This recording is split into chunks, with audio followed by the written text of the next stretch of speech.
Hello and welcome to the channel. I hope you're doing well. In this video, we're going to talk about Gladiator 2, and I'll be sharing my thoughts on it. If you've seen the movie as well, I'd love to hear your opinions in the comments. Stay with us and watch the video till the end. The movie Gladiator, directed by Ridley Scott in 2000, starring Russell Crowe as Maximus, became one of the defining films of Hollywood cinema. With a budget of around $100 million at the time, the film grossed over $400 million at the box office and received critical acclaim. Ultimately, it won 5 Academy Awards, including Best Picture and Best Actor for Russell Crowe. After the massive success of the film, discussions about creating a sequel began. Many fans, and even some of the filmmakers, wondered whether Maximus could return to the world of the living. Initially, ideas about bringing Maximus back in a supernatural form were discussed, but Ridley Scott showed more interest in exploring political themes and corruption within the Roman Empire. The sequel, which has now been released 24 years after the first film, has been made without Russell Crowe. This movie focuses more on internal corruption and the power struggles within the Roman government. This shift in focus towards Roman politics, rather than relying on the main character, had a significant impact on the storyline and the film's reception. In the end, the second movie was released in a way that was different from what was originally expected, telling a new story in the world of gladiators. Gladiator 2, which was released after years of anticipation, follows a new story focused on the character of Lucius. Lucius, who was a boy in the first film, is now grown up and living in isolation. At the beginning of the movie, we witness the Romans attacking his home.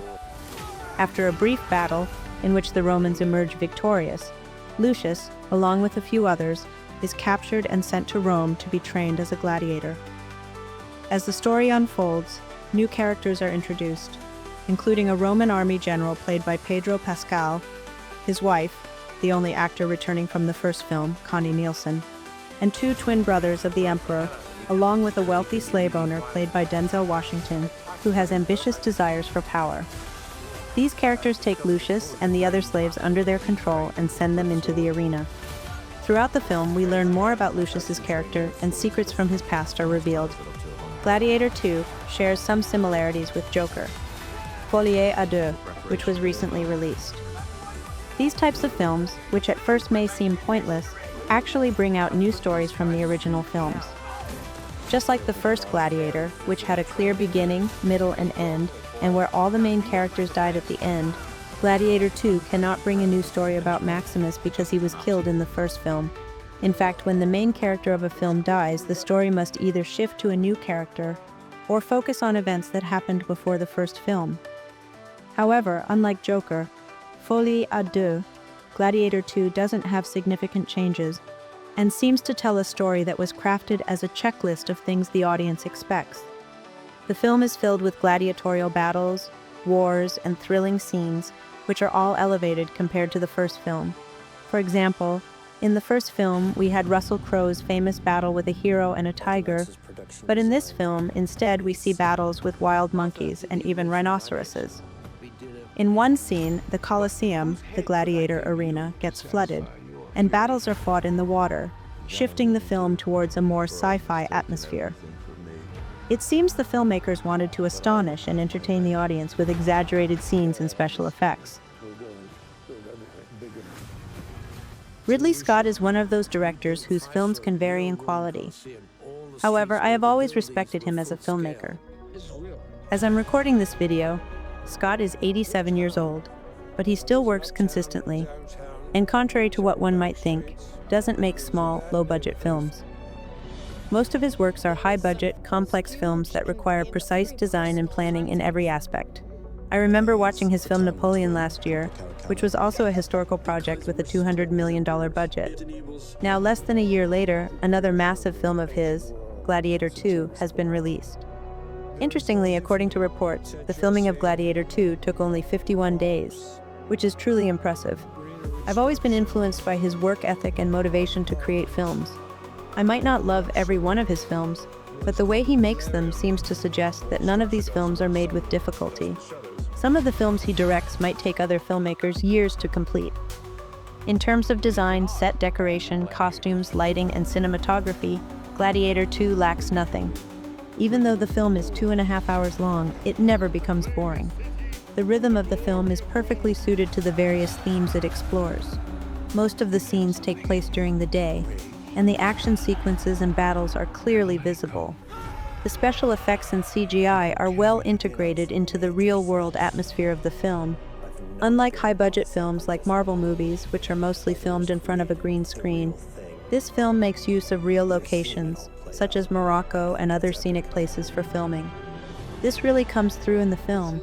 With all these positive technical aspects, in the end, I think Gladiator 2 is ultimately a Hollywood popcorn film, a movie that, after it's over, we probably won't think much about. The first Gladiator movie is certainly not without its flaws, but one of its standout features was its character-driven storytelling and exceptional performances. Maximus's character was well developed, to the point that it felt like he was meticulously written and designed.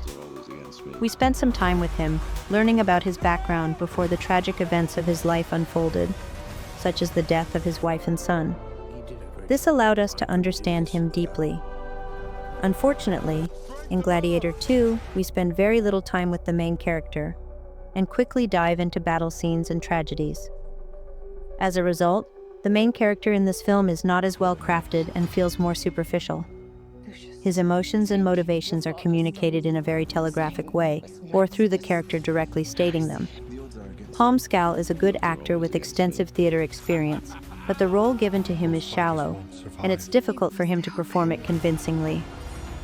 The other characters are similarly lackluster. Connie Nielsen, who returned from the first film, doesn't add anything new to her character. Pedro Pascal's performance is weak, and his character feels more like a stereotype. The two emperors also resemble cartoonish figures, as if they came from another movie. The only exception is Denzel Washington, whose character is well developed and undergoes significant changes throughout the film. He has a complex personality and makes a strong impact in the tone of the film, suggesting he enjoys playing this role.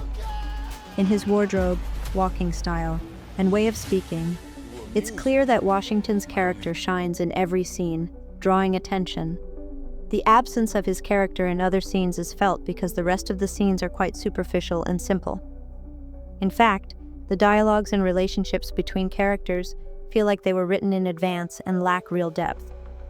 The narrative style and character relationships in this film seem to cater to mainstream, audience-friendly design without much depth. Each character can be described in a few simple sentences, and their motivations and goals are either unclear or overly simplistic. Aside from the moments with Washington's character, everything feels superficial.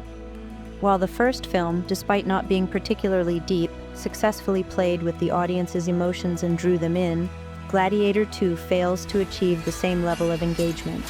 Even though the film is quite shallow, the sense of immersion and emotional impact is lost. The music was one of the standout elements of the first Gladiator, with Hans Zimmer creating a breathtaking soundtrack. Even if you didn't enjoy the film, the music was memorable, especially the iconic "Now We Are Free" track used at the end. This music had a significant impact on the audience.